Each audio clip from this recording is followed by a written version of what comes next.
بسم الله الرحمن الرحيم. ربنا يكفيك شر ذو النيتين، والمصطلح المنتشر حاليا ربنا يكفيك شر ابو وشين. يعني ايه الكلام ده؟ كان في ام زمان بتدعو لابنها بتقول ربنا يكفيك شر ذو النيتين، فالابن بيسأل امه يعني ايه يا ام معنى الدعوة دي؟ قالت له يا ابني لما تكبر وتقابل ذو النيتين هتعرف يعني ايه معنى الدعوة دي. الأم كبرت والأيام عدت والسنين عدت وتوفاها المولى سبحانه وتعالى، والابن بقى أصبح لوحده وصعب إن هو يعيش في البلد لوحده، فقرر إن هو يبيع كل ما يملك ويسيب البلد ويسافر يشوف مكان تاني أو بلد تاني يعيش فيها. بالفعل الابن باع كل ما يملك واشترى حصان وسافر بيه علشان يشوف حياته الجديدة اللي هو فكر إن هو يعيشها في مكان تاني غير اللي كان عايش فيه. وهو مسافر قابل واحد مصاب ونايم على الأرض بيندب حظه. قعد جنب المصاب ده بيسأله بيقول له مالك؟ إيه اللي حصل لك؟ إيه اللي أصابك الإصابة دي؟ قال له والله أنا كنت بحارب أو كنت في معركة أنا وأصدقاء ليا مقربين ليا وأصبت وللأسف سابوني ومشيوا وأنا بالمنظر ده. صعب منظر الراجل ده على الشاب ده وقرر إن هو ياخده معاه يكون رفيق ليه في الرحلة بتاعته. وهم ماشيين الشاب حكى للراجل المصاب ده القصة بتاعته، والراجل قال له أنا ذو النيتين. الشاب ضحك طبعا فاكر إن الراجل ده المصاب بيضحك أو بيهزر معاه وبيقول له الكلام ده، وما حطش في دماغه الكلمة اللي قالها الراجل المصاب ده. وهم ماشيين في الطريق العطش زاد عليهم، فربنا أكرمهم ببير وهم ماشيين عايزين ينزلوا أو حد عايز ينزل فيهم يملى الدلو أو يملى مية من البير ده. الرجل المصاب قرر إن هو ينزل ويملى المية من البير، لكن الشاب ده قال له أنت مصاب ما ينفعش إنك تنزل، وأنت مصاب ممكن يحصل لك حاجة وأنت تحت. وبالفعل الرجل المصاب ربط الشاب ده في حبل ونزله البير علشان يملى مية. وبعد ما الشاب نزل البير فعلا الرجل المصاب فك الحبل وساب الشاب ده في البير وسابه ومشي. فالشاب استغرب قال له طلعني وانا هديك اللي انت عايزه، طلعني وانا مش هعمل معاك حاجة واسيبك وخد اللي انت محتاجه كله وامشي. قال له مش انا قلت لك ان انا ذو النيتين وحذرتك من نفسي وانت ما سمعتش الكلام؟ الراجل المصاب خد الحصان بتاع الشاب ده وخد كل ما يملك الشاب ده وسابه في البير لوحده ومشي يلاقي مصيره المكتوب ليه. الشاب قعد يصوت بأعلى صوت وقعد ينادي، مفيش حد سمعه خالص ولا حد سأل فيه ولا حد سمعه علشان ينقذه. المغرب قرب والليل قرب والشاب أصبح لوحده في البير ده. ومن حسن حظ الشاب ده إن الليلة دي كانت ليلة قمرية، والقمر بسم الله ما شاء الله مالي السماء ومنور البير على الشاب ده. والشاب تحت بيندب حظه في غرابين وقفوا على البير ده، والغرابين دول كانوا غرابين جن في أية غرابين أرسلهم المولى سبحانه وتعالى للشاب ده. الغرابين بيتكلموا مع بعض، بيقول له انت عملت ايه؟ واحد فيهم بيسأل التاني بيقول له انت عملت ايه؟ قال له والله انا عملت امبارح عمل جميل جدا وعمل كبير جدا وانا راضي عن نفسي. قال له عملت ايه؟ قال له في قرية الفلانية قريبة من هنا انا سديت مجرى المية اللي نازل لهم عشان ما ينزلهمش خالص مية ويعيشوا في قحط ويعيشوا في حياة صعبة. وسديت النهر ده او مصدر المية ده بسحر، واللي يفك السحر ده مش اي حد يفك السحر ده عشان المية ترجع لهم تاني. لازم اللي يفك السحر يقرأ آية الكرسي والمعوذتين عشان السحر يتفك والمية ترجع تاني للقرية دي. قال له طب وانت عملت ايه؟ قال له والله في بنت شيخ او بنت واحد رجل صالح في قرية انا عملت لها عمل برضو ان هي تجي لها حالة عصبية وتتعرى، وكل اللي يشوفها وهي في الحالة دي ولا تتجوز ولا تعيش حياتها زي اي بنت. وعملت لها عمل برضو سحر، واللي هيقدر يفك السحر ده اللي يقرأ المعوذتين وقل هو الله احد. الشاب سمع الكلام بتاع الغرابين خدوا بعضهم ومشيوا بعد ما حكوا كل اللي حصل. من حسن حظ الشاب ان في قافلة معدية ومحتاجين مية، وبعتوا واحد عشان يملى مية من البير ده. وللأسف كل ما الراجل ده ينزل الدلو، الشاب اللي تحت يفك الدلو من الحبل، الراجل يسحب الحبل يلاقي الحبل فاضي مفيهوش أي حاجة. راح منزل دلو تاني، نفس اللي حصل مع الدلو الأول، الراجل فك الدلو برضه الشاب ده اللي في البير، وطلع الحبل من غير دلو ومن غير مية. القافلة اجتمعوا مع الكبراء بتوعهم وأجمعوا كلهم إن هم يربطوا واحد في الحبل وينزل بنفسه يشوف إيه اللي بيحصل تحت. فعلا ربطوا واحد من القافلة اللي معاهم بالحبل ونزلوه في البير تحت.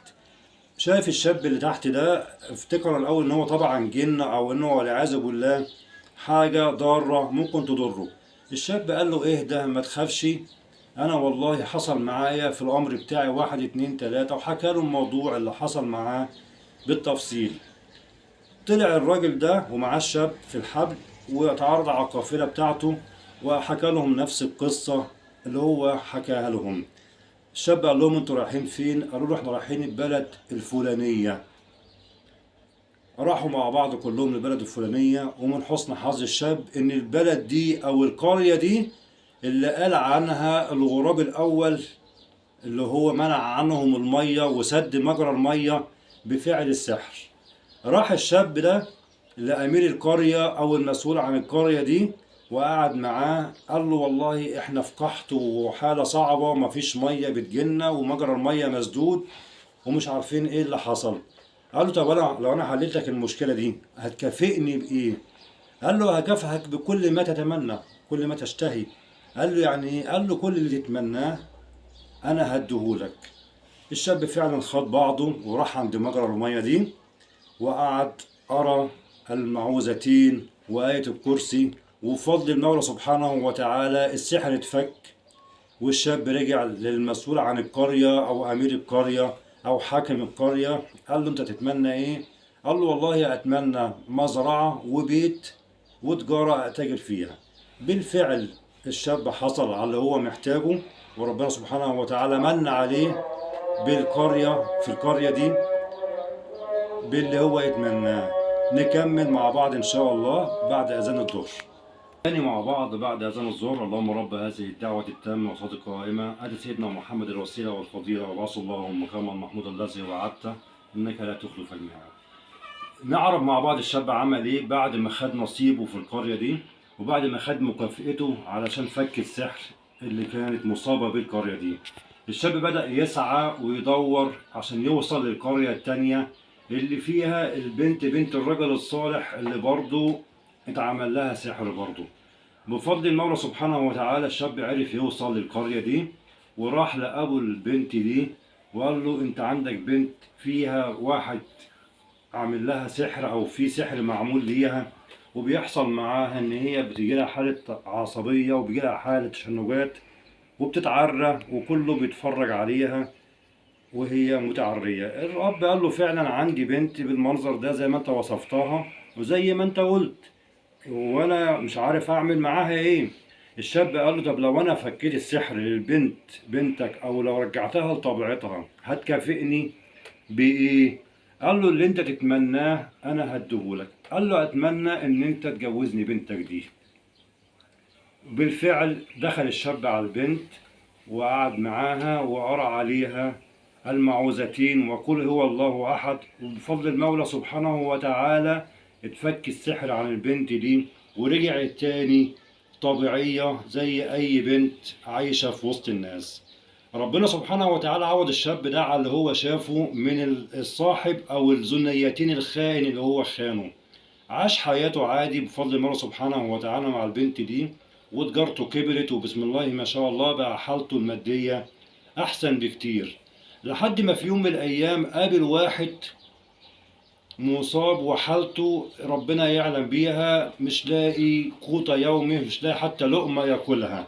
قرب منه الشاب ده ولما بص في منظره اتفاجئ انه هو الراجل المصاب ذنيتين اللي غدر بيه ونزله في البير وسابه ومشي. عرفه بنفسه، قال له وانت فاكر الشاب اللي انت عملت معاه كذا كذا كذا كذا كذا كذا؟ قال له انا الشاب ده اللي انت غدرت بيا وعملت معايا الغلط.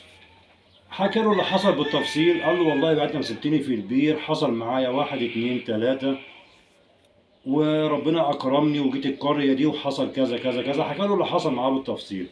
ذو النيتين الطمع مالي قلبه والسواد مالي قلبه، خد بعضه وراح على نفس البير اللي ساب الشاب ده عنده، وجاب حبل وربط نفسه ونزل نفسه في البير، وفضل بنفسه مستني ان القمر يطلع ويجي الغرابين دول عشان يتكلموا مع بعض، وبيسمع هو اسرارهم ويعمل نفس اللي عمله الشاب.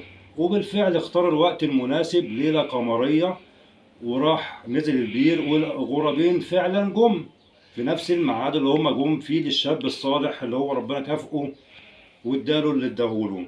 الغرابين قعدوا يتكلموا مع بعض زي كالعادة. قال له انت فاكر لما كنا هنا من فترة وحكيت لك على قرية ان انا عملت فيها سحر واحد اتنين تلاتة والقرية دي هتعيش حالة قحط؟ قال له اه. قال له القرية دي السحر اتفك، وربنا سبحانه وتعالى رجعهم تاني احسن من الاول، والمزارع عندهم بقت خضراء والجناين جميلة وكل حاجة عندهم جميلة. قال له وانا كمان فاكر البنت اللي انا كنت عامل لها سحر وقلت لك ان هي بتتعرى وهي بتتشنك وبيجي لها حاله عصبيه؟ قال له البنت دي فك سحرها واتجوزت وانجبت اولاد وعايشه حياتها بسم الله ما شاء الله احسن من الاول خالص. شكلنا كده لما كنا بنتكلم المره اللي فاتت كان في حد سمعنا وراح انقذ القريه دي وانقذ البنت دي.